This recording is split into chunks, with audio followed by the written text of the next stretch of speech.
Maravilha, pessoal. Então, deixa eu só fixar aqui para conversar, olhando na face de todo mundo.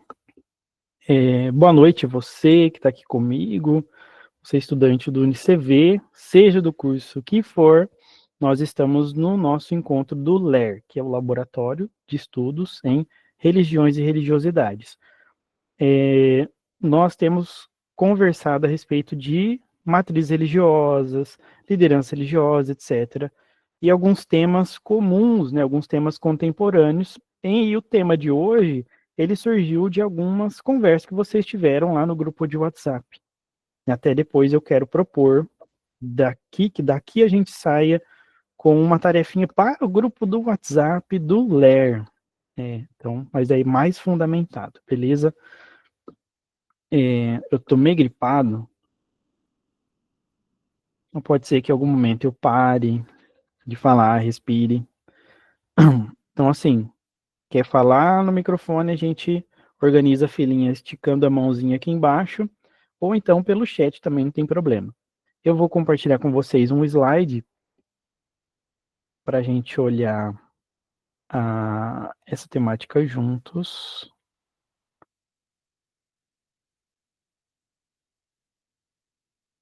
São poucos slides, a ideia é mesmo nós termos um guia para a conversa, entendeu? Então, eu coloquei esse tema aí justamente para causar, brincadeira, coloquei esse tema só para a gente pensar o quê? Deus acima de tudo, impostos acima de todos. A ideia é que nós pensemos, eu já vou compartilhar esse slide com vocês aqui no chat, tá? Podem baixar, fiquem à vontade.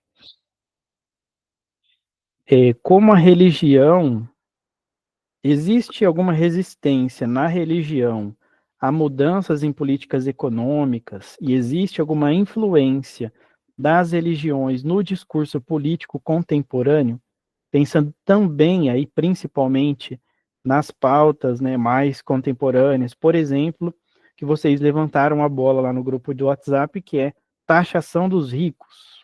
Se eu taxar o rico, ele vai embora do Brasil. Se eu taxar o dono da, sei lá, vou falar uma indústria grande, sei lá, uma usina de açúcar, vou taxar o dono da usina de açúcar, o dono mesmo, né, o sócio majoritário lá e tal, que seja bilionário, porque acho que é aí também que a gente precisa considerar, né, quem é esse tal desse rico, né? Mas se eu taxar esse cara, ele vai fechar a usina e vai deixar desempregados um milhar aí de trabalhadores, cidades em volta dessa usina vão falir junto com o fechamento dessa usina? Será que a usina vai fechar mesmo?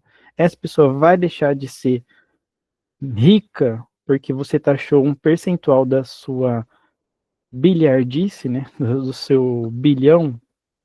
Então, são algumas coisas que a gente poderia refletir, né? Mas, assim, para gente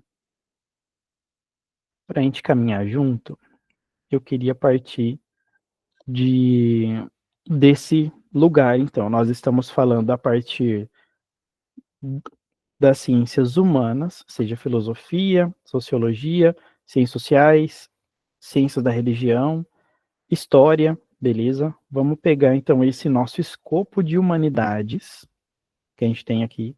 Se você também talvez é de psicanálise, etc., também pode ser interessante para você. Mas como a gente pode perceber a influência do discurso religioso nas políticas públicas, políticas econômicas, no discurso político como um todo, beleza? Bom, indo adiante, só para eu ajudar o pessoal que vai publicar, então, né? Esse é o LER, encontro do LER de julho de 2025, para a gente ajudar a organizar a nossa playlist. Então eu quero que vocês falem aí no chat, se puderem, digitar, né, uma frase, que se for no chat pode ser um pouquinho mais longo, se quiser falar pode ser no microfone mesmo, pode ser bem breve, né? O que você já viu sobre religião e dinheiro no Brasil? Vamos pensar a partir da sua vivência. Pensa no que, em algumas falas que você já ouviu na igreja, redes sociais, discursos políticos religiosos, né? Quer dizer, deputado pastor fulano, deputado babalorixá ciclano, né? Mãe ciclana que é vereadora, que é deputada, que é senadora, enfim. Pensa aí o que vocês já ouviram falar desses lugares sobre riqueza, pobreza, impostos, e vamos pensar, o que é mais comum? Existe a valorização da riqueza como bênção ou a crítica à desigualdade como injustiça? Então vamos lá, brevemente o Július, e depois a gente vai do chat ou de quem mais levanta a mão. Vai, Július. Tá conseguindo me ouvir? Sim. Eu vou dar uma experiência pessoal, pode? Pode. Eu trabalhei por alguns anos quando era mais novo, na minha primeira formação. Duas ocasiões que eu trabalhei. Eu tive 2 chefes, eles eram similares, assim, eles eram pessoas extremamente religiosas, neopentecostais. E eles tinham esse discurso uma obsessão muito grande com riqueza. Assim, era uma coisa meio assustadora até. Mas sempre, assim, cada absurdo que eles falavam desse tipo de coisa, eles tinham ali um viés teológico para corroborar, né? Então, assim, já ouvi muita coisa bizarra vindo deles, mas se for tirar aqui só a parte de dinheiro, mas existia essa ideia de que Deus quer que eles ganhem muito dinheiro em cima dessa pessoa que eles podem estar prejudicando, no caso, né? Que eu vi, por exemplo, algumas pessoas sendo prejudicadas. Eles tinham esse discurso teológico, não, se a gente está conseguindo passar a perna nessa pessoa, é porque foi a vontade de Deus. Eu já ouvi esse tipo de frase lá. Entre outras bizarrices que eu presenciei. Mas eu vi, foram duas ocasiões com alguns anos de diferença, duas pessoas que tinham essa mesma mentalidade. E o primeiro que eu tive era mais novo ainda, eu devia ter uns 19 anos.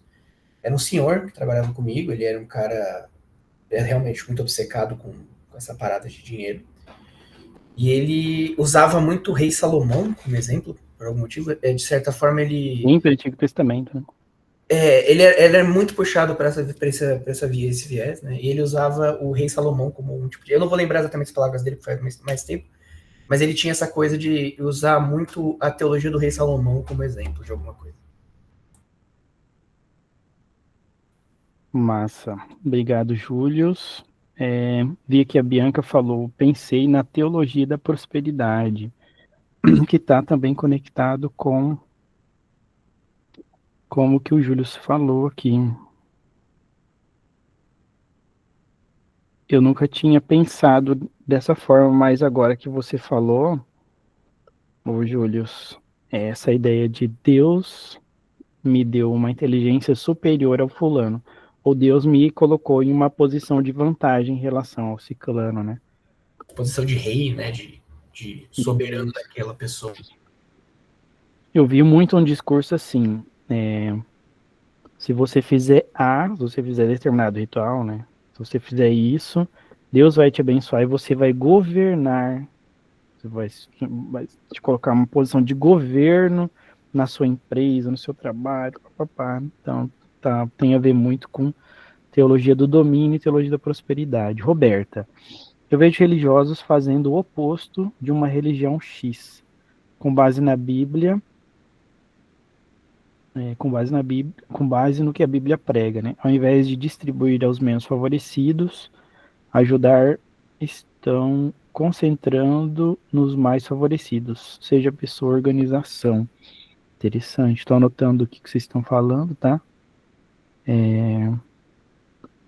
Isso é uma divergência, né? Entre discurso e prática, né?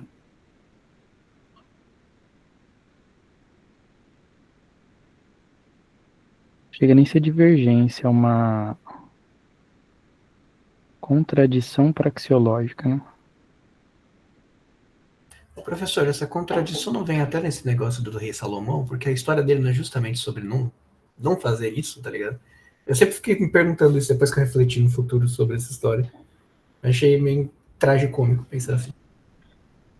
Cara, uma das coisas que eu quero que vocês pensem A ideia da barganha, Ney, muito bom, barganha.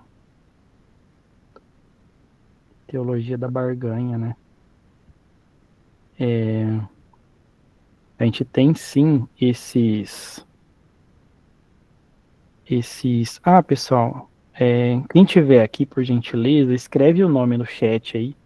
Eu acabei não criando o evento lá no Simpla, só para gente salvar a lista de presença. Eu sei que o Google Meet ele salva também, mas só para garantir, né?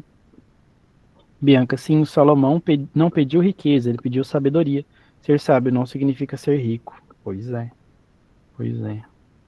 Então, pessoal, uma das primeiras coisas que eu gostaria que a gente começasse a refletir a religião não é neutra, tá? Dependente dela, qual for. A religião não é neutra. Então, ela tem um viés, toda religião vai apontar para algum lado, para você ou fazer a caridade, né, pensando, por exemplo, nos espíritas. No cristianismo também há quem aponte para a caridade, mas há outras leituras, como a gente está vendo ali, dos neopentecostais, né, falando sobre essa, esse, essa prosperidade financeira. Então, tem vários sentidos, né? A questão da barganha que o Ney colocou ali, dizer, se você dá, Deus vai te dar em dobro, você dizimar, se você ofertar, etc., Deus vai te prosperar 100, não sei quantas vezes mais, né? É o tigrinho, a gente falou isso numa das aulas aí. É o tigrinho das antigas. Você aposta em Deus, você investe no reino, uma semente investida no reino, tem até um discurso contemporâneo aí, em uma das religiões.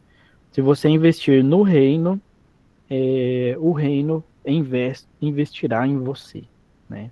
Aí, qual o reino de quem? Talvez é o reino do cara que está com o microfone na mão. Tobias, usar o nome de Deus em vão está incluído aí também a manipulação de pessoas. Exatamente, Tobias. Exatamente. E deixa eu até anotar aqui, manipulação. Exatamente. Tem um livro, deixa eu ver se ele está perto de mim. Tá. Eu mandei para vocês um PDF desse livro aqui, ó. Deixa eu ver. Dominação Religiosa, da Jaqueline Ziroldo. Mandei? Não? Acho que não, né? Depois eu vou mandar. É uma análise, é um estudo no neopentecostalismo a partir de teorizações sociológicas. E vai falar justamente sobre essa teologia do domínio, essa dominação religiosa, não só por território, mas da mente das pessoas, entendeu? Vale a pena a gente estudar a respeito. Então, quando a gente fala sobre esse discurso, sobre as práticas divergentes, né, contraditórias, a gente vai bater na questão, vai lidar com a questão da manipulação religiosa, manipulação da fé. E daí, o Tobias, né? Tobias provavelmente está falando desde uma perspectiva teológica, desde uma perspectiva de, de quem é cristão. Você está usando o nome de Deus em vão. Exatamente. Seja o Deus que for, quando o sacerdote faz um uso daquela divindade, daquele status, da sua posição, para se valer disso, desse status, desse capital simbólico, dessa autoridade, para fins contraditórios à filosofia daquela religião, sim, ele está usando o nome daquela entidade, daquele Deus em vão. Eles usam o versículo: se ocupem com o reino de Deus e sua justiça, e as demais coisas lhes serão acrescentadas. Pois é, pois é, pois é. Reino de Deus, né?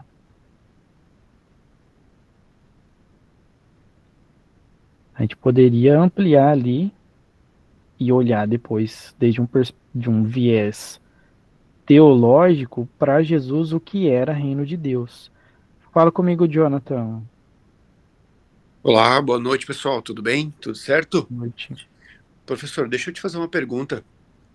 já que a gente está falando nesse tema sobre manipulação, né? E eu vou falar uma situação e o senhor me coloca, de repente, em que situação essa questão se enquadra. Existe, em algumas igrejas, não precisamos nem citar nomes aqui, um processo onde o dirigente, o pastor, enfim, que está lá na frente, ele bloqueia, né, o chakra coronário da pessoa, né, impossibilitando essa pessoa a ter contato diretamente com a sua hierarquia espiritual. Contudo, através desse ato de colocar a mão na cabeça das pessoas, né, essas pessoas, elas têm esse conhecimento, sabem como fazer e utilizam dessa parte, desse bloqueio que eles fazem no chakra para manipular a pessoa. Ou seja, a pessoa, quando a gente bloqueia o chakra coronário, a gente não consegue mais ter intuição, a gente não consegue ser intuído pelos nossos mentores, certo? É praticamente como se eles cortassem a nossa frequência com os nossos mentores. Então, eles podem manipular a pessoa com uma facilidade tremenda, né? A pessoa passa a acreditar naquela verdade ali. Nesse ponto aí, dessa manipulação, onde se enquadra? Existe alguma teoria, algum ponto dentro dessa disciplina que a gente está desse ponto que a gente está tratando? Como o senhor vê isso hoje? Enfim, me dá a sua luz aí, por gentileza. Boa. Eu queria trazer isso em um outro momento, principalmente para o pessoal de ciência da religião. Mas achei interessante digamos assim, o vocabulário que você trouxe, né? Bloqueio do chakra coronário e do chakra cardíaco, né? Aí, claro, você faz uma leitura espiritualista integral, né? Integrada e holística, né? Então, faz sentido você trazer esse outro vocabulário. É legal para a gente colocar, facilitar o vocabulário, como você está falando, esses pastores, esses líderes religiosos colocam a mão, em posição de mãos na cabeça e no coração, para quem entendeu diferente. Assim, eu não vou entrar nisso agora, mas um sinal, né, uma dica para vocês irem pesquisar, é que há a possibilidade de manipulação, de indução, pensando ali em programação neurolinguística, né, e tudo mais. Isso daí pode ser utilizado e é utilizado, né? A, quando eu falo em indução, a gente poderia pensar em são termos similares, por exemplo, à hipnose, né? Então, a pessoa já está com uma determinada vulnerabilidade, seja ela sentimental, seja ela da ordem que for, né? Deixa eu colocar aqui em silêncio. Ah, tá. Eu compartilhei com vocês, mas não compartilhei, né? Eu tô vendo aqui vocês pedindo acesso. Deixa eu liberar aqui, peraí. Então, assim, isso tudo pode ser.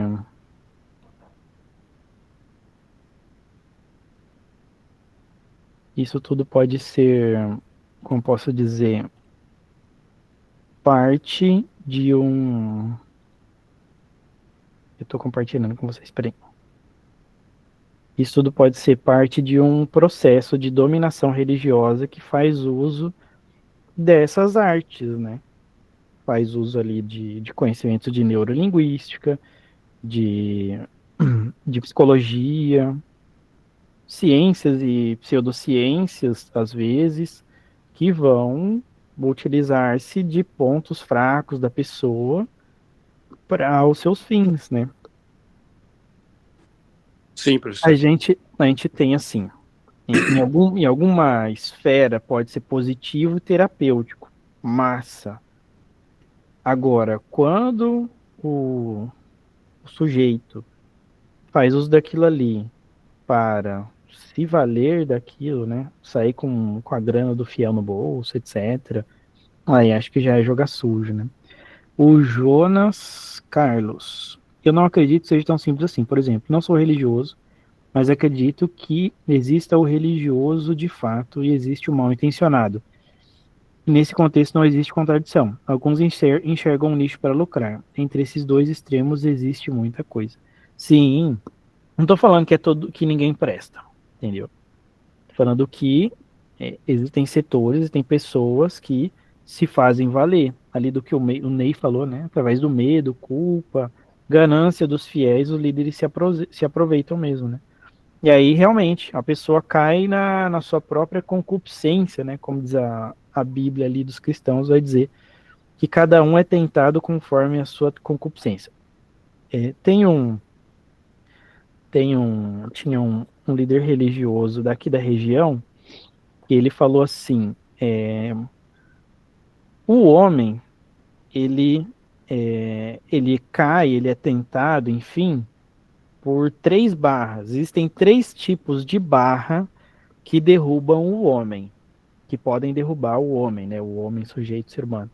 A primeira delas é barra pesada, é confusão, treta, o cara que é muito, muito violento, o cara que não segura a língua na boca, tá doido por uma confusão, dou um boi para não entrar numa briga, mas uma boiada para não sair dela, cheio das confusões, né?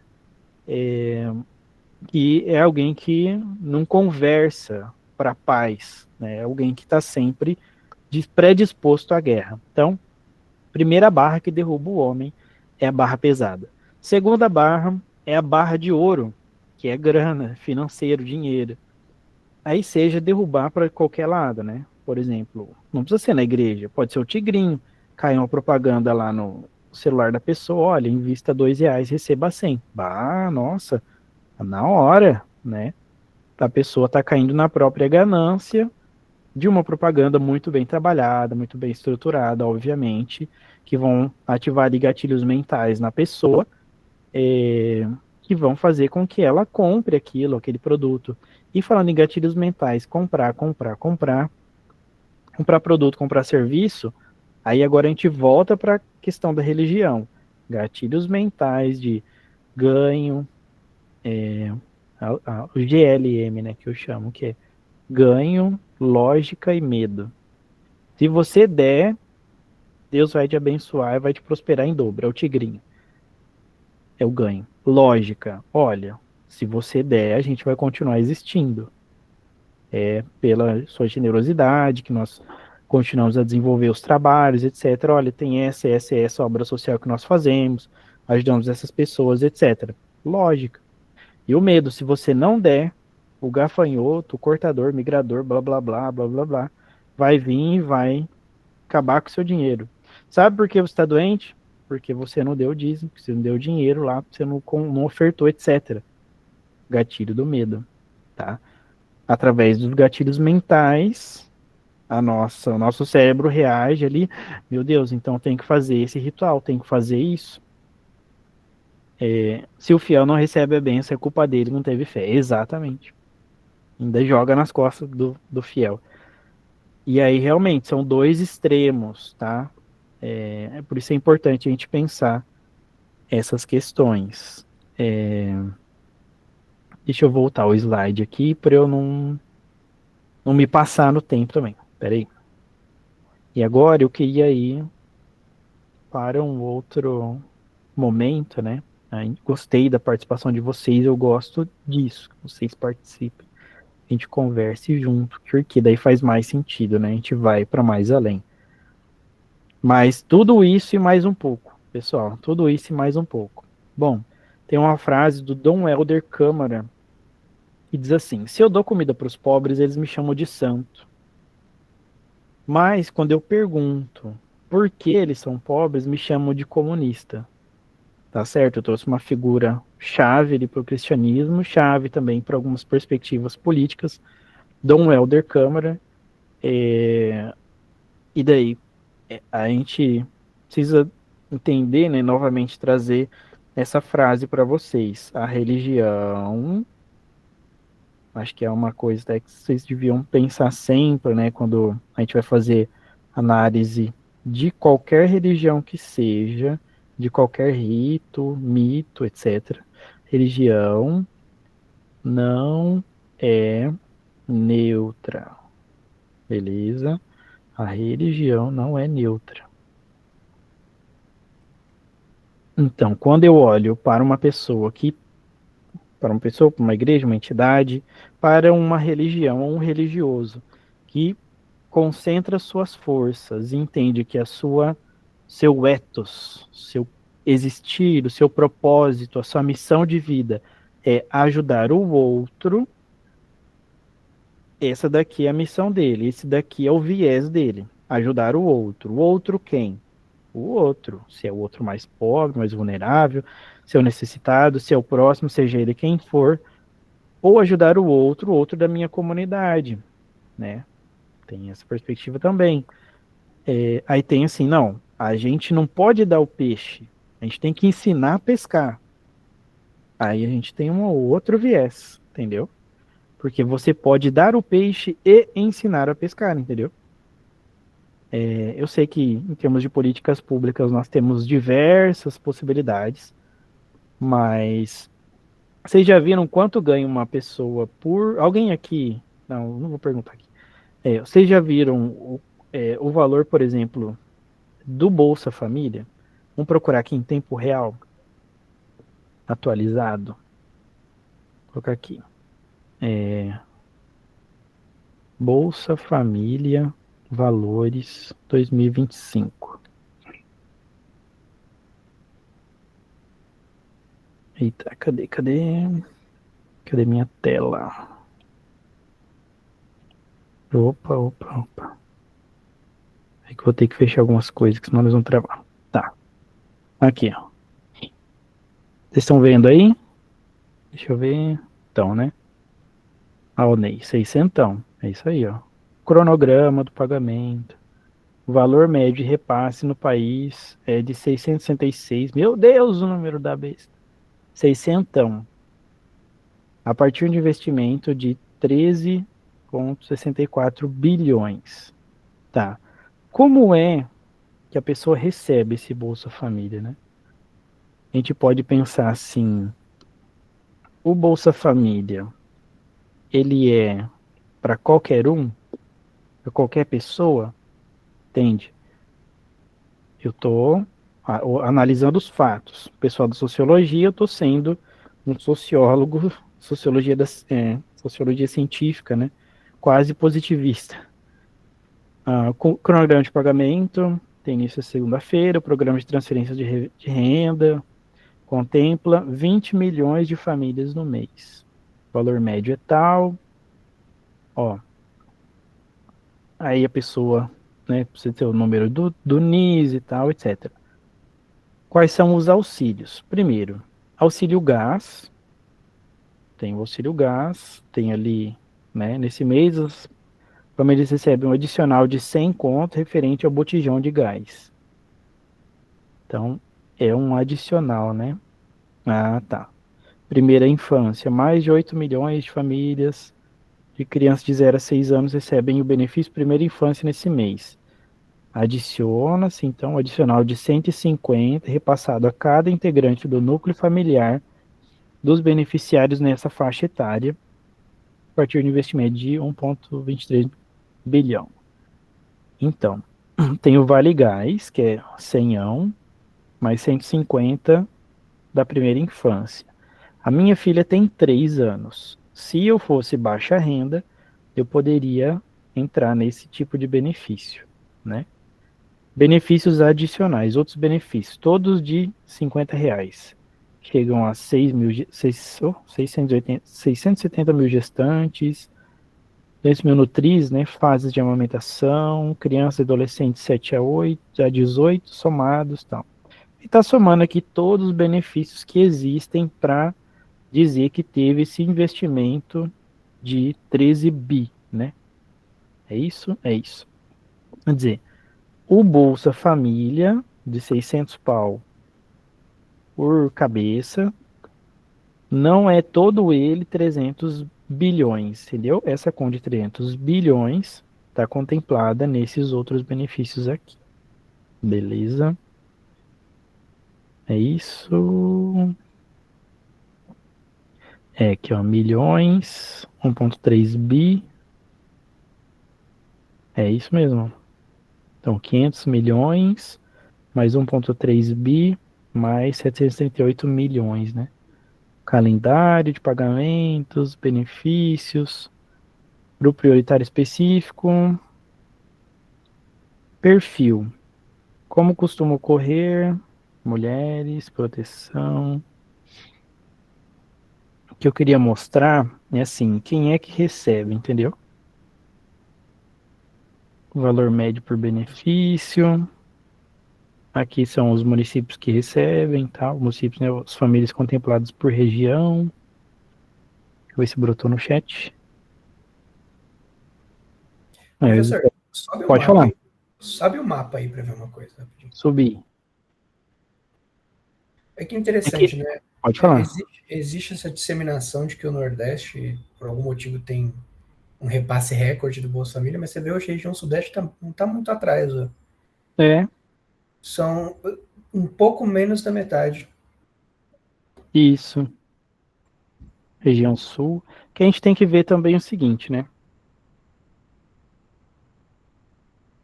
O que tem nessas regiões? Eu gosto de pensar, vamos dizer, pelo lado sociológico, fato social, que levou essas regiões, esses estados, a serem pobres, terem pessoas pobres. Os holandeses chegaram por ali, né? Os holandeses chegam na região norte-nordeste. E o que é plantado ali? Cana, cana de açúcar. Cana de açúcar drena o solo, acaba com o solo. Hoje, na contemporaneidade, existe, né, tecnologia, tarará, os caras fazem render o solo o máximo possível, enquanto eles têm possibilidade, as usinas, né? Mas muitos agricultores, na região sul, pelo menos aqui, né, eles arrendam as terras para as usinas fazerem ali a exploração, né? Então, as pessoas eles são donas da terra, elas não fazem nada, não plantam nada, mas arrendam para a usina ir lá e plantar cana. Mal sabem eles que pode ser que no futuro essa terra ela deixe de produzir. Mas quem é que pensa, né, a longo prazo, quando você tem a grana entrando, uma facilidade dessas, né? Mas, valor médio. Eu queria mostrar aqui como é que a pessoa entra nesse programa, entendeu? Como é que eu entro para receber o Bolsa Família? Entendem? Por quê? Isso vai fazer sentido. Vou colocar aqui. Quem recebe? Quem tem direito ao Bolsa Família? Opa, peraí. Quem tem direito ao Bolsa Família? Vamos lá. CNN. Voltei aqui com vocês, né? Vocês estão aqui na página do CNN, né? Não? Sim? Sim. É que é Sim. propaganda do Canva. Quem tem direito ao Bolsa Família? Para receber o Bolsa Família, é necessário estar cadastrado no CAD único, cadastro único, com informações precisas e atualizadas, e possuir renda familiar por pessoa de até 200, de até R$ 218 mensais. Vou pegar uma calculadora aqui. 218 mensais, né? Cadê a calculadora, gente? Abriu. Então, 218 por mês. Aqui em casa nós somos em 3. Mas vamos supor que é uma casa que tem 5 pessoas. R$ 1.090, tá? R$ 1.090. Faz sentido? Fique em paz, Jonathan. Obrigado por passar aqui com a gente. Eu vou mostrar a calculadora para vocês. Espera aí.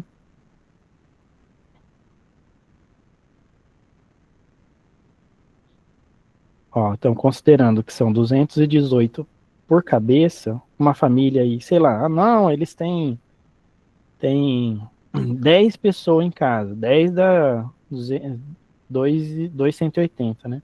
Tem 7 pessoas na casa, R$ 1.500. Pessoal, R$ 1.500, eu não sei na região de vocês, R$ 1.500 não dá pra fazer muito, não.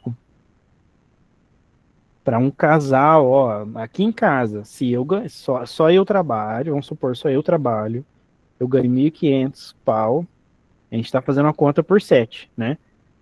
Deveria fazer a conta justa, né? 218 vezes 3, 654, para entrar no Bolsa Família e pegar um valor de 600, que seria mais 666.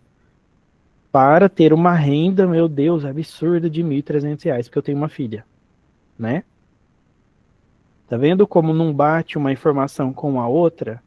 Quando a gente vai no número, não, as pessoas estão. Eu vi uma publicação preocupante. As pessoas estão deixando de procurar trabalho porque elas estão recebendo Bolsa Família. Ah, que isso, né? Que isso. A gente precisa colocar várias coisas, inclusive. Pode falar. Antes fosse. Antes fosse por causa disso, né? Antes fosse por causa disso. É o que eu tava falando no grupo. Se todas essas conspirações fossem verdade, que o pessoal espalha, eu estaria muito mais. Eu não estaria precisando tomar remédio de tarja preta, gente. Roberta, e quando trabalham não deixam registrar na carteira. Tem isso, mas também tem outras explorações, né? Qual tipo de trabalho que essa pessoa vai conseguir normalmente? Trabalho informal. Sudeste, e no Sudeste a mentira de quem precisa é absurda, né? Triste realidade. Bom, pessoal, então a gente foi nos dados, foi entender quem é que recebe, né? Aí eu vou até colar aqui para vocês o link da notícia da CNN e vocês ficam à vontade para explorar mais lá, tá? Mas tem ali, por exemplo, um caso hipotético, uma família de 7 integrantes, é a conta que a gente fez, né? A ter apenas uma pessoa trabalhando e ganhando um salário mínimo de 1.500, a família será elegível, já que a renda per capita seria de R$ 216. Peraí que alguém levantou a mão. Fala, Bianca. Quando o pessoal fica falando essas coisas, né? Que a pessoa quer trabalhar porque ela está recebendo Bolsa Família, não sei o que, não sei o que. É justamente porque não tá indo trabalhar para ela, né? Às vezes não tá indo lavar a privada dela por pouco dinheiro, esse tipo de coisa. É isso. É isso. Será que eu prefiro? Vamos lá. Ô, Július, fala aí você, que depois eu vou falar sobre o que você falou. Eu tenho duas coisas para falar. Queria primeiro complementar o que a Bianca falou, que eu acho que funciona como uma pirâmide imagina uma pirâmide asteca que desce água. É lá do topo, tem o cara que fala isso, pelo motivo que a Bianca falou, que ele não quer que as pessoas trabalhem para ele. E aí essa água vai cascando, vai caindo nas classes menores até chegar na gente, que é o trabalhador, que repete essa frase, mas você vê como já se distorceu completamente do sentido original dela, de onde ela veio originalmente. É aquilo que eu falei hoje no grupo, eu não sei se todo mundo conseguiu ouvir, porque eu não estava podendo digitar, então tive que mandar áudio. Mas a gente tem que tomar cuidado, porque às vezes a gente está repetindo coisas que estão vindo, a gente precisa saber de onde está vindo isso, entendeu? Eu cheguei a citar o negócio do fantasma, do comunismo e tal. Mas de onde que vem essa informação? Vamos parar, vamos puxar o cabo para a parede.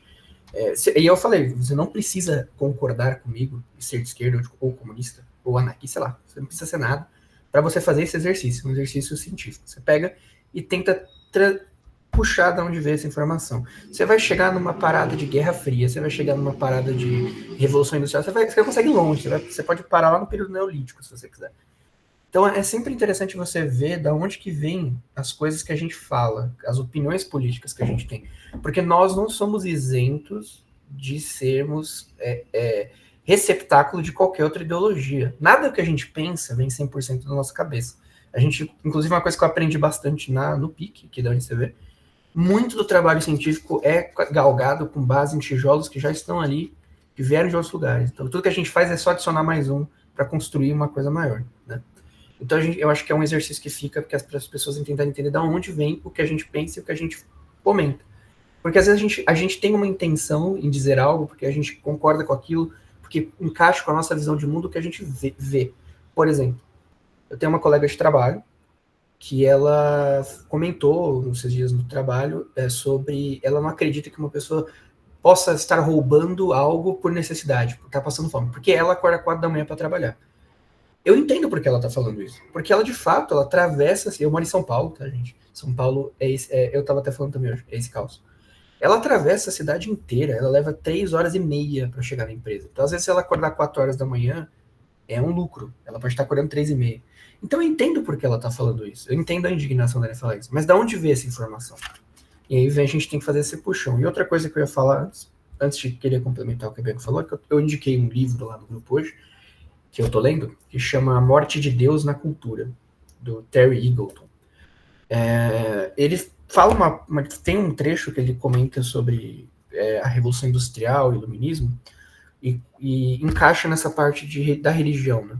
Porque naquela época, quando o capitalismo que a gente tem hoje começou, o modelo econômico que a gente tem hoje começou, o Terry Eagleton ele argumenta que o capitalismo ele tem um déficit, naturalmente ele tem um déficit espiritual e filosofal. Ele não consegue produzir o que, por exemplo, o feudalismo produzia. O feudalismo não tinha um déficit espiritual. Ele conseguia mesclar esse elemento do absolutismo do rei, do senhor feudal e da religião e do seu modo de vida, tudo numa esfera só. O capitalismo não consegue fazer isso. Então ele tenta e ele tem que importar isso. E isso é um processo gradual e lento. Quando você volta lá para a Revolução Industrial, você não tinha isso ainda.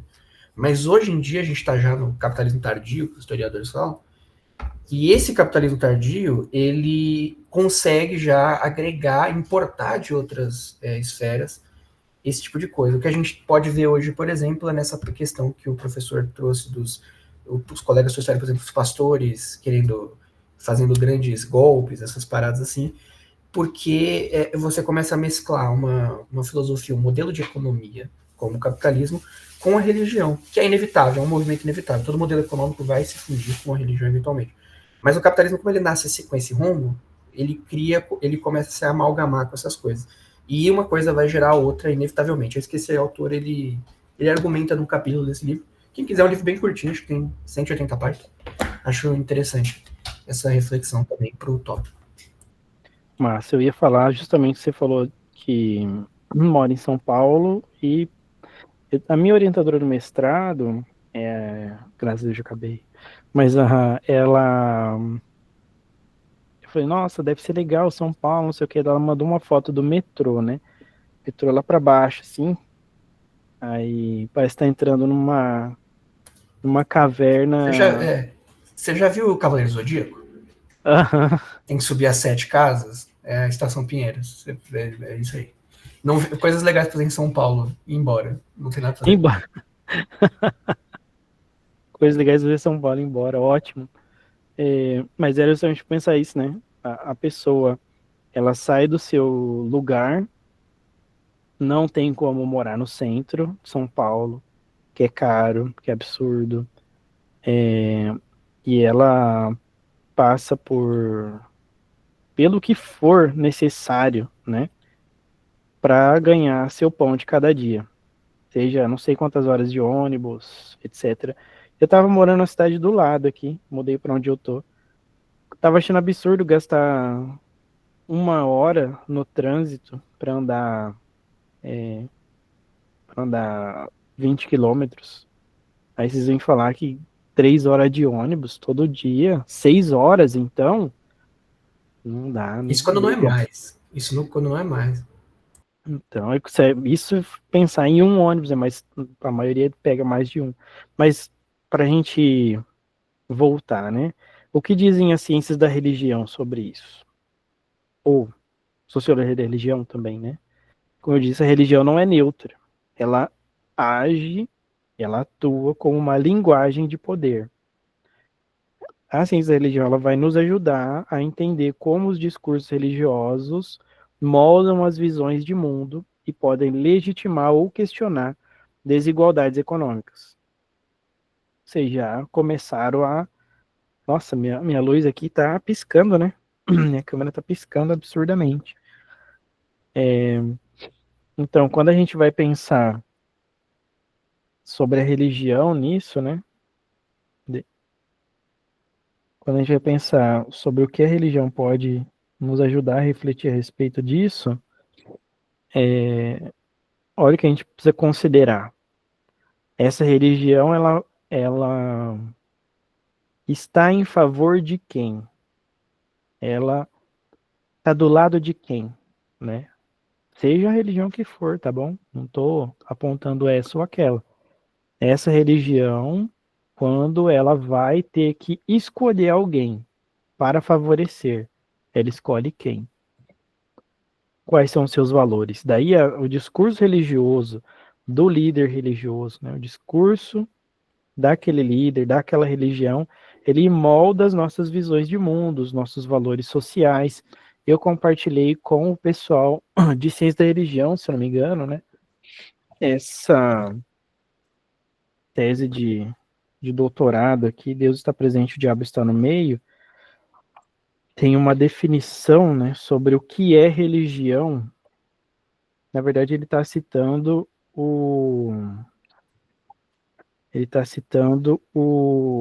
meu Deus, como é que é o nome? O Cornelius Castoriadis. A religião é aquilo que dá sentido à vida sem sentido. A religião não apenas dá sentido, mas ela mesma é responsável pela falta de sentido. Ou seja, ela cria o problema e oferece o antídoto.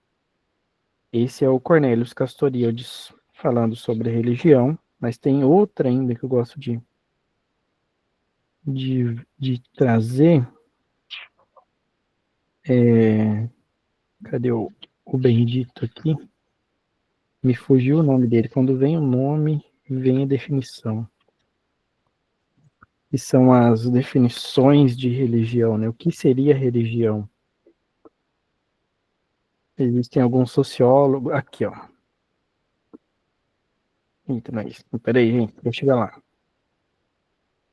Aqui é essa... Clifford Geertz. Ele fala que a religião, ela cria motivações, agencia a salvação divina, não é apenas o reflexo, mas ela também vai falar, Clifford Geertz, aqui, ó. Beleza, é essa daqui mesmo, que é o meio termo. Ele diz que a religião é um sistema de símbolos que atua para estabelecer poderosas e penetrantes e duradouras disposições e motivações nos seres humanos através da formulação de conceitos de uma ordem de existência geral, vestindo essas concepções com uma tal aura de fatualidade que as disposições e motivações parecem singularmente realistas. Nossa, falei grego, hebraico, aramaico e latim misturado, né? O que a religião é? Ela é um sistema de símbolos. Pensa em símbolos e significados. E esses símbolos servem para estabelecer motivações no ser humano. Olha, isso daqui significa aquilo. Correlações, né? Formular conceitos na ordem da existência. O que isso significa na sua vida? Vestir essas concepções com aura de fatalidade.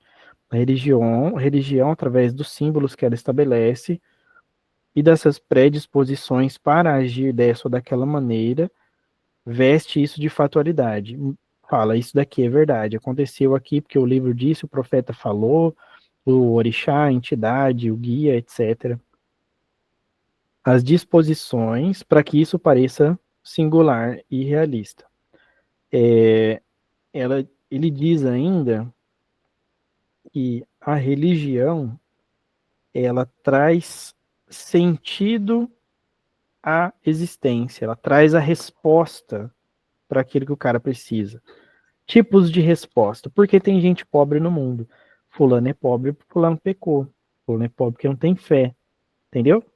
E aí a gente vai categorizando e tentando trazer sentidos a partir da religião, do discurso religioso, seja ele falado, discurso oral, discurso escrito, né?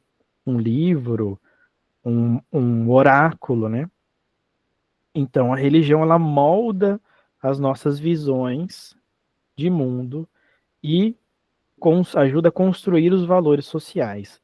A religião age como legitimação. Ela pode justificar hierarquias e desigualdades. Fulano é pobre por causa disso, daquilo. Ah, Jesus falou que aos pobres sempre tereis. Então, pobre a gente vai sempre ter, não precisa se preocupar com o pobre agora. Pega um pedaço da frase e desconsidera a praxis, né, desse mesmo cara. A religião, ela legitima um posicionamento, legitima um líder religioso, um líder político e religioso. Ela justifica esse daqui ser mais importante que aquele. Por exemplo, no mesmo livro sagrado, nós temos uma orientação para obedecer às autoridades. Olha, respeitem as lideranças, respeitem os enfim, os poderosos, etc., né? Respeitem as lideranças, porque foi Deus que colocou eles lá. Em um outro lugar, fala assim: importa obedecer a Deus, importa obedecer à divindade. É uma contradição? Depende de de que líder ele está falando, mas dá para entender que a religião ela legitima e justifica hierarquias. Esse cara ele pode mandar em você, que ele é seu patrão, porque ele está te pagando, porque Deus colocou ele ali, que Deus abençoou para que ele prosperasse na vida, etc. e tal. A religião ela também pode desafiar o status quo e a concentração de riquezas. Vamos pegar as religiões de matriz africana, por exemplo, e o seu conceito de comunidade, né? As religiões africanas, o espiritismo kardecista e a sua noção de caridade, o cristianismo, Jesus falando, é mais fácil, é difícil para o rico entrar no reino dos céus, é mais fácil um camelo passar um buraco da agulha. Fala comigo, Tobias.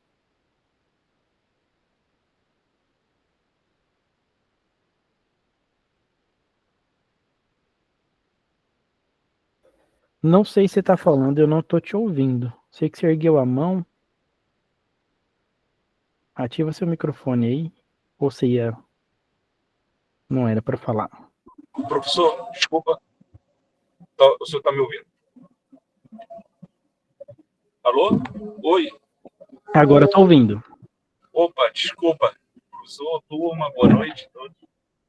Professor, só um rápido adendo, e peço perdão que eu estou no trânsito, mas não quis perder a aula aqui. Eu acho excepcional esse momento, né? A gente está falando, usando o livro sagrado cristão, a Bíblia Sagrada Cristã, né? Então, como a teologia cristã explicaria esses textos, primeiramente aquela palavra do apóstolo Paulo falando a respeito das autoridades e a submissão a elas, naquele contexto existia uma explicação plausível, né? Mas só que ele é tirado de contexto e usado como uma forma de manipulação nos dias atuais, né? Mas ali por se saber que a igreja ela iria passar e já estava passando por uma perseguição, né, ferrenha, e então as pessoas, os cristãos, a igreja primitiva, ela não deveria se lançar, né, contra o reino desse mundo, né? Estou tentando ser bem rápido. Já a explicação do outro texto que fala sobre importa obedecer primeiramente a Deus, né, e não os homens, não entra em contradição a esses dois fatos, porque uma questão, seria uma questão de momento, né? Naquele momento ali, realmente, não haveria nenhum interesse, não seria interessante a igreja se levantar contra as autoridades pelo simples fato que ela seria sufocada, aniquilada e não iria vingar, né? Então, numa concepção teológica cristã, essa seria a explicação, né? Baseada no pano de fundo da realidade desses momentos onde esses textos foram escritos, né? Então, é um pequeno adendo que eu gostaria de dar. Eu sei que o senhor está apenas usando essas partes como uma referência de como que textos sagrados das religiões, seja ela qual for, pode ser usada de uma forma equivocada, né? Mas nesses dois pontos eu não poderia deixar de deixar de falar, né? De tentar contribuir. Tá bom, professor? Um abraço. Boa noite. Excelente, Tobias. É bem nessa toada mesmo, entendeu? É justamente para dizer que isso é exatamente o que o Ney está falando. Citam textos fora de contexto, né? Quando me convém utilizar o texto de Paulo, eu utilizo o texto de Paulo para falar que eu tenho que obedecer. Eu vou trocar a luz aqui, que acho que vai ficar menos ruim. Que importa obedecer, que eu tenho que obedecer o líder religioso, ou líder político, seja ele qual for. Quando me é interessante que haja um outro posicionamento, importa obedecer a Deus. Eu faço o texto, uso o texto de Atos, é justamente isso. É um uso contemporâneo. Não estou dizendo que a Bíblia em si é contradizente, né? É contraditória, mas fazem o uso contraditório. Alguns, entendeu? Não estou colocando no mesmo balaio. Ney levantou a mão e a gente já vai para os teóricos aqui, daqui a pouco a gente vai acabar. Pode falar, Ney. Boa noite. Boa noite. E quando acham pessoas dentro dessas comunidades, os líderes falam que essa pessoa é rebelde, que não está fora da visão, comprometido, né? A essa pessoa é tida como rebelde, fora do grupo, fora da caixinha, né? Pensar fora da caixinha para essas instituições religiosas é uma grande ameaça para esses líderes.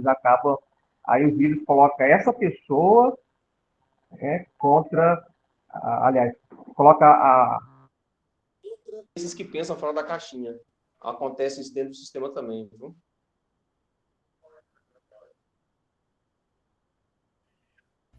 Com certeza, né? Prego que levanta a cabeça leva martelada, né? Então você não pode se destacar. Prego que se destaca levanta martelada. É por aí. Pessoal, vou entrar para os teóricos aqui. Gostei demais da interação. Agora ficou claro pra caramba a minha cara aqui, mas é melhor do que escuro, né? Agora eu falo, tá claro para vocês? Tá, professor? Tá reluzente. Minha filha tá berrando ali fora já. Deixa eu ver aqui se dá para melhorar a luz. Agora ficou menos ruim, né? Bom, vamos lá. Os teóricos, eu trouxe alguns, trouxe um mais antigo, Pierre Bourdieu e o G.C. Souza, para a gente entender essa conexão de religião, poder e desigualdade. A gente vai conversar, né, sobre o campo religioso como, digamos, esse espaço de poder. O campo religioso é um campo de disputa. O Pierre Bourdieu vai trazer essa compreensão para nós da religião como um campo social, essa disputa que ele chama de capital simbólico, que representa um poder definido, que define o que é legítimo, o que é verdadeiro, o que é moral, o que é sagrado, o que pode, o que não pode, o que é válido, o que não é. Esse capital simbólico que o religioso traz, aí, principalmente a partir do discurso, a partir da liderança, etc., vai, através das instituições religiosas, como as instituições políticas, disputar esse capital através da autoridade. Quem tem mais autoridade? Quem é que tem mais poder dentro dessa comunidade para dar a voz, para dizer certos e errados, para estabelecer as regras. E, ao mesmo tempo, a coletividade, o grupo, autentica, o grupo valida esses discursos como reconhecido como verdadeiro a partir do que ele vai chamar também de hábitos, beleza? Então a gente tem esse primeiro teórico que vai dizer que a religião não pode funcionar, ele vai mostrar a religião funcionando como um instrumento de dominação simbólica, certo? Para ele, essas elites religiosas que vão interpretar riqueza como bênção divina, pobreza como falta de fé, falta de esforço, ele está apontando que a religião, novamente, a gente está aqui de fora, não é uma religião, uma reunião de teologia, a gente está fazendo uma análise de fora das religiões, a partir ainda dos nossos locos sociais. Eu, a partir da minha religião, da minha religiosidade, da minha espiritualidade, cada um a partir da sua, e fazendo essas interpretações. O que o Pierre Bourdieu está falando, ele faz uma análise principalmente a partir da religião europeia de seu tempo, mas serve para todas as religiões, se a gente parar para pensar, né? Então, quando a gente olha essas interpretações que vão mascarar as estruturas reais de exploração, conservação social, né, conservação do status quo, vão deixar a coisa do jeito que está, alguém está se valendo desse status quo, alguém está se valendo das coisas do jeito como elas estão, né?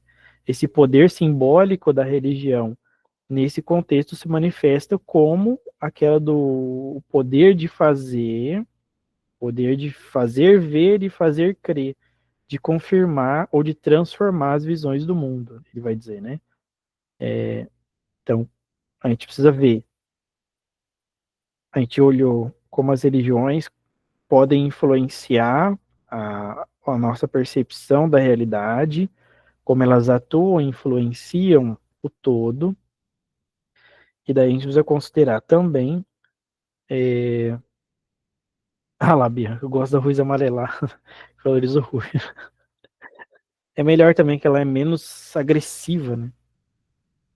Mas o Pierre Bourdieu, ele vai olhar, então, essas estruturas. Ele está falando, olha, o religioso, a liderança, as estruturas de poder, as estruturas de dominação, etc. e tal, elas funcionam também como influência no meio. Daí a gente pode olhar os políticos que são religiosos, que são líderes religiosos, quais políticas públicas eles têm se aproximado, têm apoiado, independente de partido, porque primeiramente ele foi eleito pela sua base, com base em quem ele é, no seu discurso, nos seus hábitos, né, em quem ele aparenta ser, em quem ele afirma que ele é.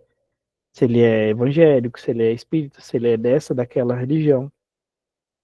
Ele representa, ele é um representante, primeiro da sua base, depois do seu partido. Esse cara, ele tem apoiado essa ou aquela política, sempre, sempre.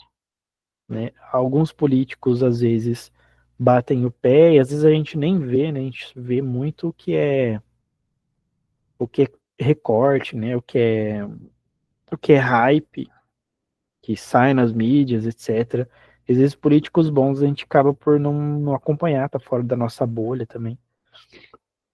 Mas esse outro teórico, né, esse outro sociólogo ali, que é o Gessé de Souza, brasileiro, tá vivo ainda, escrevendo, ele já diz que as elites brasileiras usam os discursos para ocultar os privilégios e a religião pode neutralizar a desigualdade, desviando o foco das estruturas de poder e reprodução da pobreza, né? Quer dizer, parece um pouco com o que Marx mostrava no passado, a ideia de uma religião anestésica.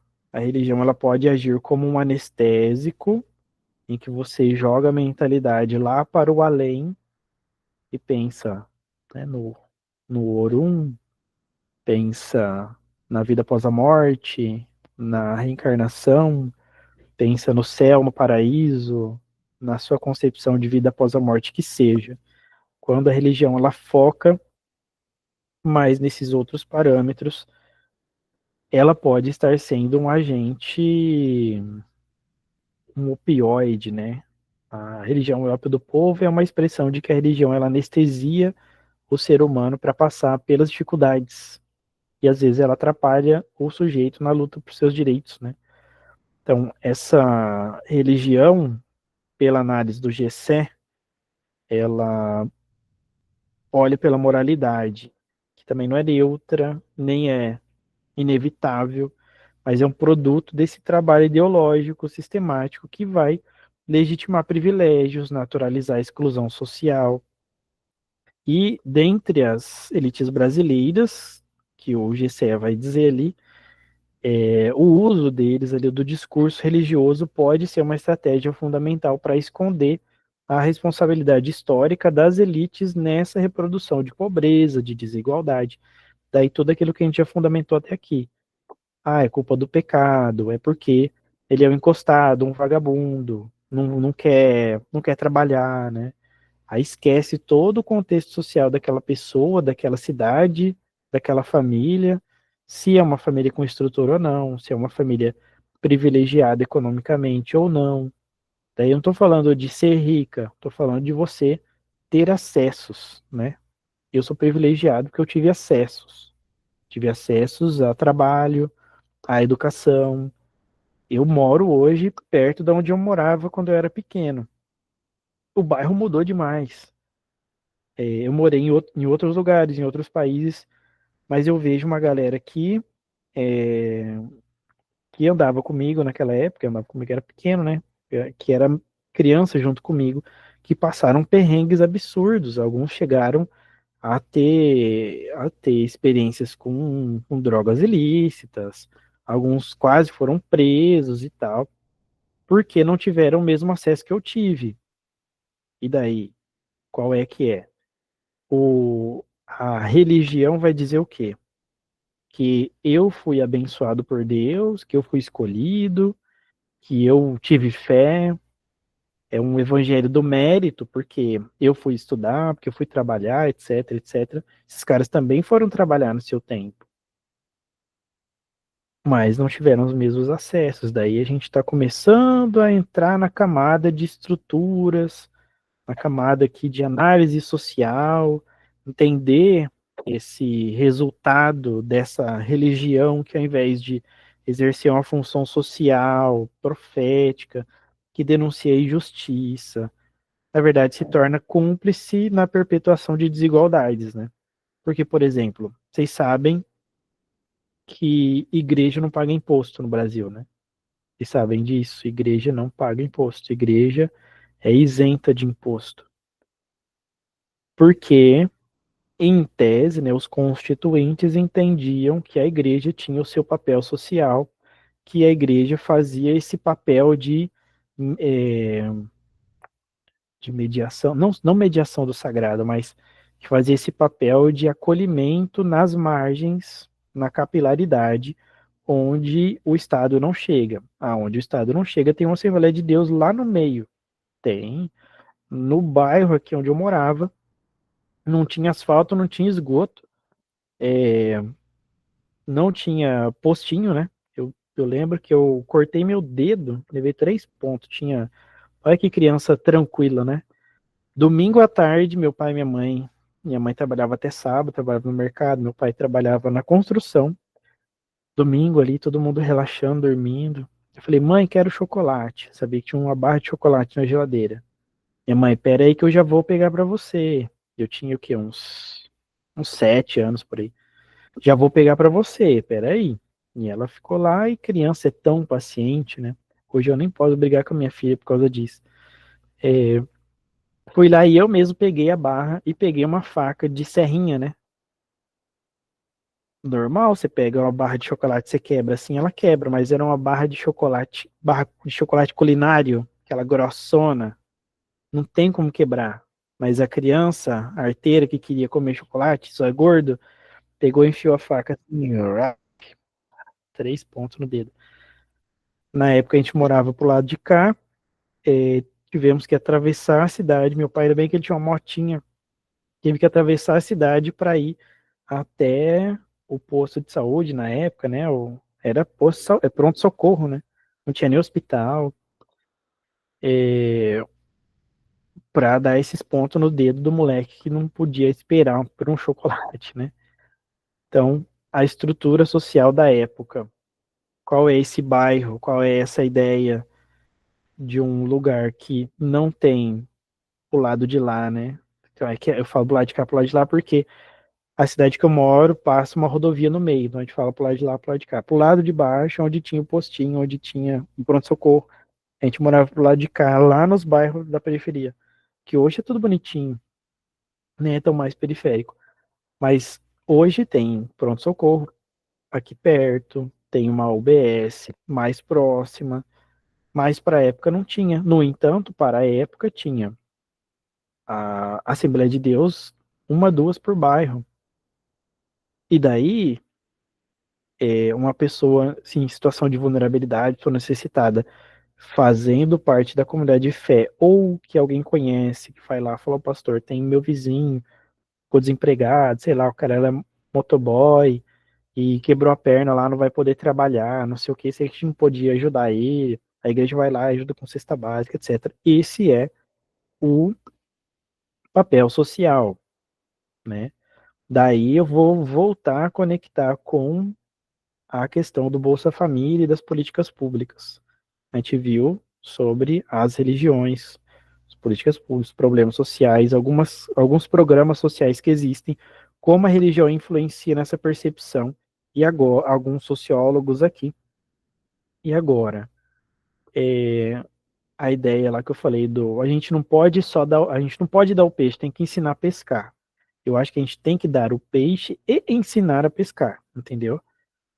Bolsa Família e vamos desenvolver essa família, desenvolver o chefe dessa família, se é uma mãe solo, se é um pai, se é pai e mãe, enfim, para que essas pessoas tenham uma dignidade e consigam lutar pelo seu sustento.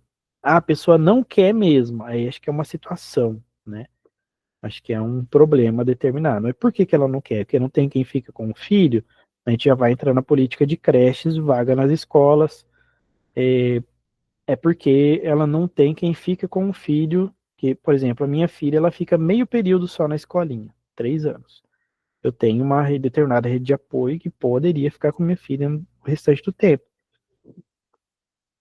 Se eu não tivesse, se eu fosse uma mãe solo que está precisando de um emprego, e daí eu não consigo procurar emprego porque não tem quem fica com a minha filha no. Acho que eu travei, né? Deixa eu ver aqui, parece que eu travei. Se alguém puder me avisar no grupo do Ler se eu tô travado.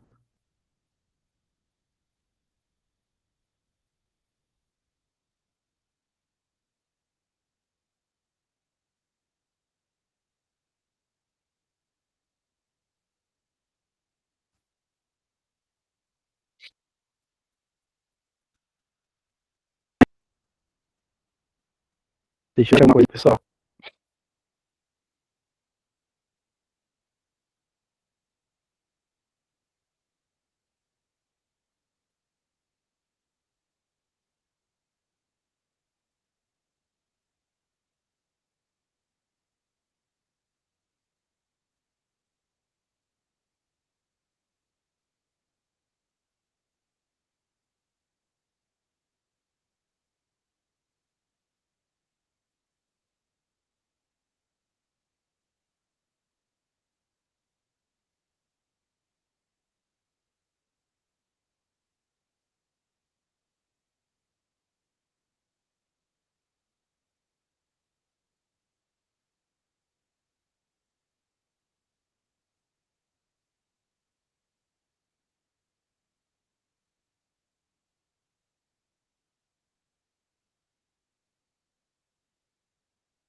Oi, pessoal, travou aqui meu computador absurdamente. Alguém fala alguma coisa aí, só para ver se vocês estão me ouvindo? Tô ouvindo. Ah, beleza. Entrei pelo celular aqui, porque ele tá carregando. Deixa eu ver se eu consigo destravar ele pra gente finalizar isso, né? O que foi a última coisa que vocês entenderam que eu falei aí, só para eu retomar?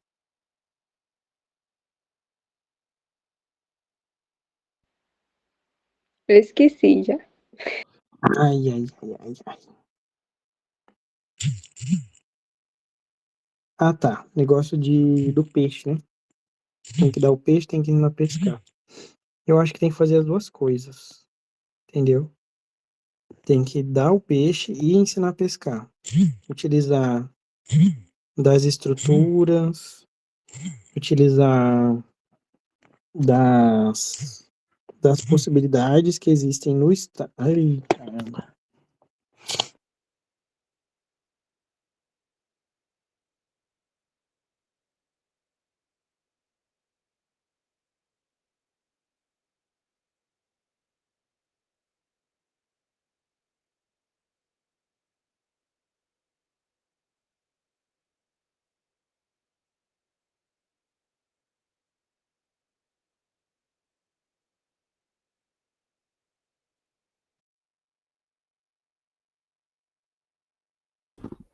Pronto, voltei. Vamos começar de novo, então.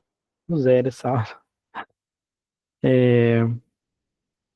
Bom, pessoal, tava falando sobre o negócio do peixe, né? Dar o peixe é ensinar a pescar. Acho que o governo tem a obrigação de fazer tudo e muito mais. Dar o peixe, políticas de assistencialistas, né?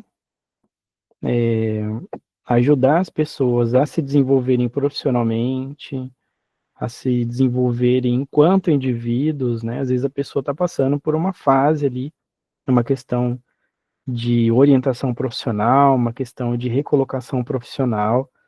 O que essa pessoa, o que a gente pode fazer por ela? O que o governo pode fazer por ela? Cursos, trabalhos, etc, etc. Existe, se você, bom, não sei na região de vocês, mas aqui nós temos cursos gratuitos pela prefeitura, profissionalizantes, etc, que a pessoa pode estar desempregado lá, ela vai lá e faz o curso, etc. Por exemplo, em Portugal tem uma experiência interessante que tem o Paro, né? Tem o seguro deles, aí eles fazem o seguinte: olha, Jonas, você está desempregado e tal, então você tem um período aqui que você vai receber do governo para, né, durante esse período, enquanto você recebe, nós vamos te oferecer algumas vagas. Aí eles oferecem três, se não me engano, são três vagas ali. Oferece uma, vamos falar, mediação de trabalho, né? Mediação de mão de obra de trabalho. Oferece uma vaga que mais ou menos se encaixa no seu perfil. Aí, não, essa não encaixa comigo, etc. Aí, no terceiro, não, também não se encaixa, ou digamos que não tenha nenhuma. Aí você tem ali, durante o período em que você vai receber aquela quantia, aquele seguro-desemprego, você tem cursos de capacitação, cursos profissionalizantes, para que você venha a se reintegrar no mercado de trabalho, entendeu? Então, essa é uma função básica do Estado, né? Desenvolvimento e assistência social, isso aí. Também deve também olhar, o Tobias, olhar por políticas que tratem a paternidade e maternidade irresponsável, orientação, mesmo responsabilização. Há um caos de várias ordens gerado por essa matriz. Aí já entra para conceito tutelar, CRAS e muito mais, né? É complexo, né? Quando a gente pensa, porque aquela mãe não cuida do filho. Vocês já pensaram, e vocês que são já maiores de idade, já pensaram em adotar uma criança, né? É complexo, pessoal. Você pegar uma criança de uma família arrebentada, colocar na sua casa, né? Tem toda uma gama de complexidades, né? Indo para a finalização da nossa aula, aí eu quero que vocês deem um print aí, façam isso depois e mandem lá no grupo, tá? Essa daqui é a nossa tarefinha do LER de hoje, beleza? Do LER desse mês. O que diria uma liderança religiosa sobre taxar os ricos? Agora é com você. Aí coloquei em grupos, mas a gente não vai fazer em grupos, beleza? Então, imagina que você é uma liderança religiosa, seja da matriz religiosa que for, é até mais legal se for da sua mesmo, tá? E como é que você se posicionaria sobre a taxação dos super ricos? Para isso, a gente não vai do achismo, beleza? Vamos entender essa política de taxação dos super ricos. Super ricos, foca nesse termo. Quem é esse super rico? Quanto é que vai taxar, etc, etc. Utilizem linguagem ética, simbólica ou espiritual, né? Se você quiser trazer esses elementos de religiosidade também é legal. Elabora então essa fala, elabora ali um parágrafozinho com base na sua matriz religiosa ou em alguma que você conheça. Ah, eu sou ateu. Então, elabora a partir do gnosticismo, né, de uma outra religião. Daí essa nossa apresentação na plenária vai ser no grupo de WhatsApp, beleza? Porque essa aula começou no WhatsApp e ela vai terminar no WhatsApp. Te veio então com esse tema levantado por vocês ali no grupo do WhatsApp, né, sobre questões sociais e questões de política, econômica, sociais, etc. E religiões, então acho que vale a pena a gente voltar para lá e devolver, entendeu? Até ajuda a provocar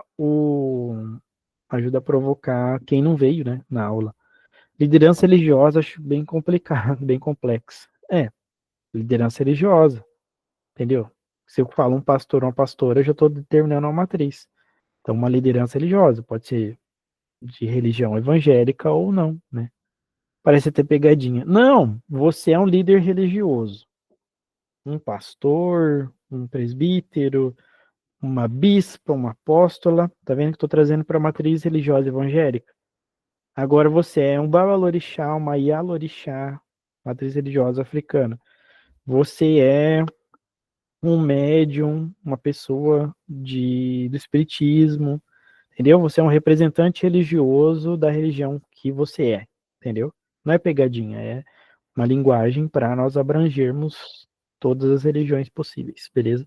Aí você elabora um parágrafozinho, se você é contra, você é a favor, você é representante da sua religião naquele momento, beleza? Se é contra, você é a favor. E por quê? Beleza? E manda lá. Então entraria no conceito das... justamente, de ciência da religião. E, finalmente, ali, né, então, para a gente finalizar, o que a gente aprende, né? A fé, poder e justiça econômica. Quais as relações que vocês perceberam?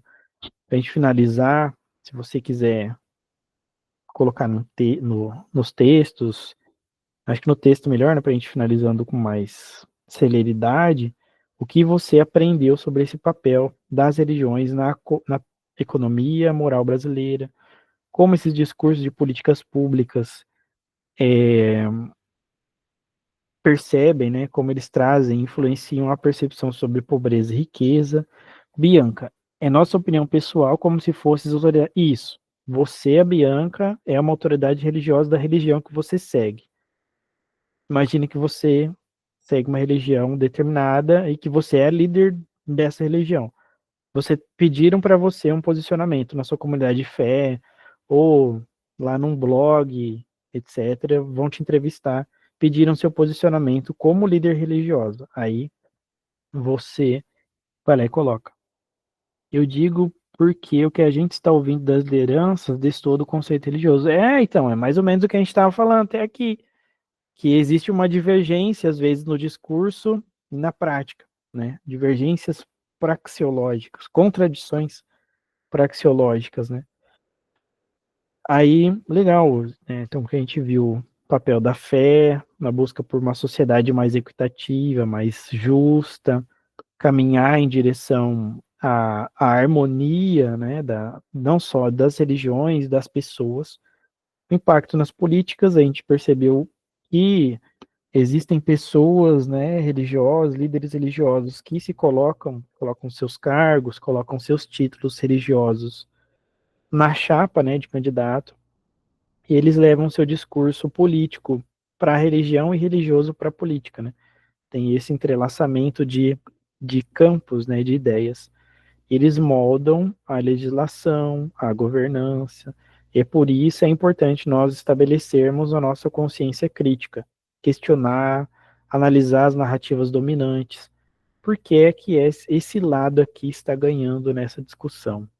Por que que essa ideia está ganhando? Daí quem é que está sendo beneficiado por essa ou por aquele posicionamento, né? Pessoal, no mais é isso, agradeço vocês que passaram por aqui, que estiveram comigo até o final, né? Nós tivemos um pico aí de quase 20 pessoas, mas espero então que vocês desenvolvam essa ideiazinha, né? Um parágrafozinho ali de WhatsApp, não textão, senão eu vou mandar a figurinha do nem li nem lerei, sobre isso. Você é um líder religioso, pedir a tua opinião sobre taxação dos super ricos, beleza? E daí a gente vai fechar isso, né? Fechar essa ideia. E para o próximo encontro, eu já conversei com algumas pessoas, mas também se vocês tiverem sugestões, algo que vocês queiram discutir, podem colocar lá no grupo, marca para mim lá, como sugestão de tema dos próximos encontros, que é sempre legal a gente desenvolver assim também. Beleza? Ainda não estou nesse grupo. Ah, tá. Deixa eu ver aqui, peraí. Como meu computador reiniciou, vou ter que abrir o WhatsApp nele, peraí. Aí eu entrei pelo celular para fechar a aula e acabou a bateria do celular. Foi daí para frente, foi só para trás, né? Compartilhei com vocês o slidezinho que eu utilizei para vocês pegarem os conceitos. Vou mandar para vocês também o obrigado, Roberta, colocou a tarefinha lá no Ler. Deixa eu ver se eu consigo copiar o link aqui. Aqui, convidar via link. Copiar. Beleza, vou colar aqui no chat. Quem é que falou do grupo? O Jonas. Pode entrar sim, tá aqui. Fica à vontade. Beleza? Então, próximo encontro do Ler, a menos que aconteça algum imprevisto, né? Enfim, menos que o Brasil seja invadido por extraterrestres. Mas, a princípio, o nosso próximo encontro é dia 12 de agosto. Beleza? Colegas, melhorem lá no grupo as instruções. Melhorar o quê? Ah, tá. Para mandar no grupo, imagino, né? Beleza. Qualquer coisa eu mando o print lá também e mando para vocês. Obrigado, pessoal. Obrigado, Bianca, Ney, Márcio, Tobias, Scarlett, Ingrid, que passou por aqui, Josiane, Ingrid Silva, Jonas, Roberta, Július, Andressa, o Jonathan passou por aqui também, e mais que eu me esqueci, e tantos outros que passaram por aqui e já foram, né? O Exupério também teve por aqui. Obrigadíssimo, pessoal. A gente vai conversando. Tchau, tchau.